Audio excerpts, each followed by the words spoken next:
Hello. In this video, we are going to begin to look at the properties of the so-called complex numbers. And the building block of the complex numbers is a special number which we call the imaginary number I. And I has the special property that it's the square root of -1. And we know that in the real numbers that we cannot take the square root of negative numbers.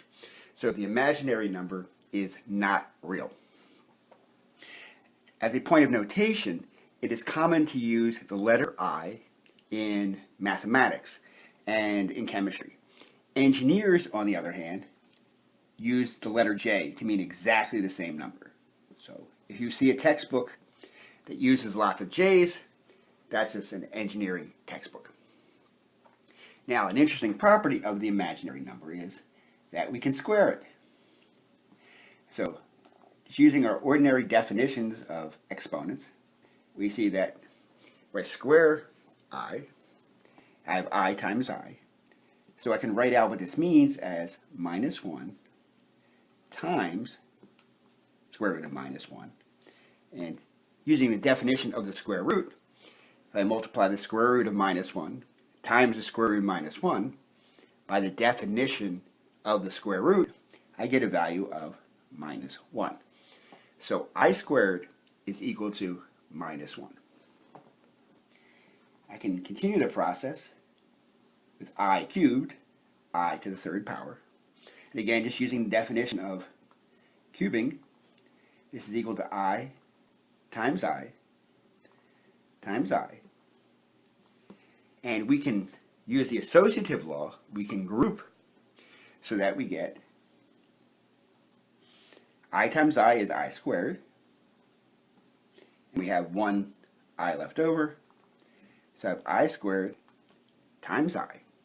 Now we already know that I squared has a value of -1. So this is going to be -1 times I, which we can write in a shorthand version as minus I. So we notice that I is the square root of -1. I squared is equal to -1.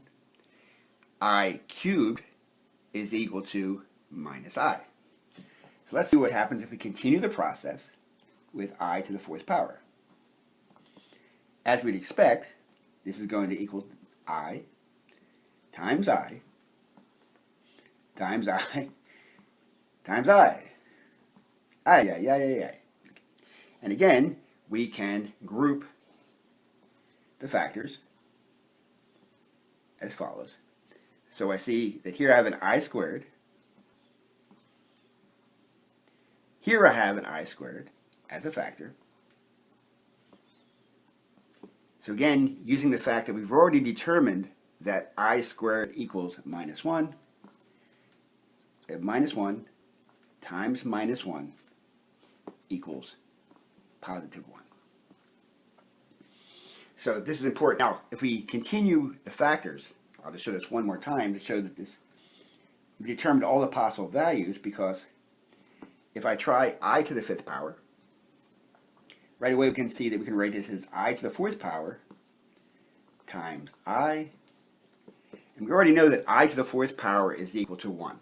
So I to the fifth power is just equal to I, and then the process starts over again.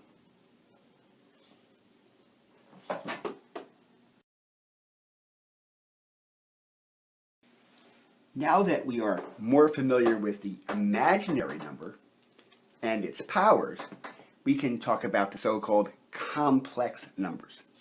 The symbol that we often use for a complex complex number is the variable z, and we can write it as a plus bi. And what's special about writing a complex number in this form is that the numbers a and b are both real numbers. So let's make a note of that. And the way that we can write that is we put a comma b. You put this sort of big looking e, which means an element of, And then to show that it's a real number, we write a very stylized, fancy R. What this means is A and B are both real numbers.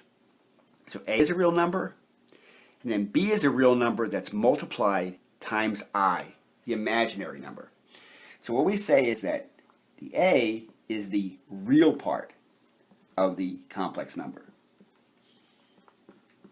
And we can understand that because A is just an ordinary real number.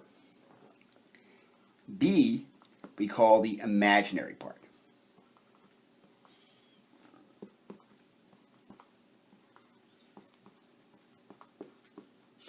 I'm sorry, BI, be very careful. So BI is the imaginary part because it consists of B, which is a real number, but that real number is multiplied by the imaginary number I. Another way to write this is a mathematical sense, reminding ourselves that Z is actually a complex number. Using the same kind of notation that we've written up here, we use this as an element of, so it belongs to a set. And the set is called the set of complex numbers, and we write a very stylized, fancy-looking C. So all we really have here, this is a big R, looks fancy, to remind us that's the set of real numbers. That's numbers which we are probably most familiar with. And then this is a capital C for the complex numbers. And at least one way that to represent and to think about the complex numbers we get from multiplying the imaginary number by a real number and then adding a real number to it. This is not the only way to represent a complex number. There's actually very many ways to do it. Another way, which we'll talk about in a little bit, is to write in the following form, which will look very strange at first. So we can write it as a number R is going to be a real number times E, the base of natural logarithms, raised to the I power times theta. So the important thing here is R and theta are going to be real numbers. We often think of this R as a length, and theta is some sort of an angle. And we'll see in a little bit why we might want to represent a complex number in that type of a form. I thank you very much for your attention. Have a good one.